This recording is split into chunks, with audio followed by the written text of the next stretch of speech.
আমি আমার মাকে বলেছি যে দেখো, মানে আমরা যে লড়াই নেমেছি, আমার একটা মনে হয় কি কোন রাজনীতিবিদের না বাসায় মৃত্যুটা হইতে পারে না, এটা কোনো ভালো মৃত্যু না। যিনি রাজনীতি করেন, যিনি লড়াই করেন, যিনি বিপ্লবী, যিনি সংগ্রামী, তার মৃত্যুটা হবে একটা সংগ্রামের মধ্য দিয়ে, একটা রাজপথে, একটা গ্লোরির মৃত্যু। আমি তো ভীষণ ভাবে প্রত্যাশা করি, আমি ছোটবেলা থেকে এই স্বপ্নটা দেখি, অনেক জায়গায় বলেছি, যে একটা তুমুল মিছিল হচ্ছে অন্যায়ের বিরুদ্ধে, সেই মিছিলের সামনে আমি আছি, কোন একটা বুলেট এসে আমার বুকটা হয়তো বিদ্ধ করে দিয়েছে, এবং সেই মিছিলে আমি হাসতে হাসতে আমি শহীদ হয়ে গেছি।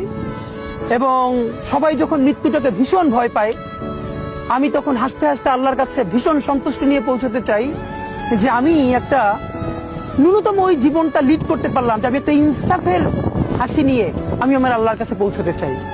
সুতরাং আগামী 50 বছর বাঁচলাম, কোন ইম্প্যাক্ট তৈরি হলো না আমার দিয়ে, দেশের জন্য, রাষ্ট্রের জন্য, উম্মার জন্য, জাতির জন্য।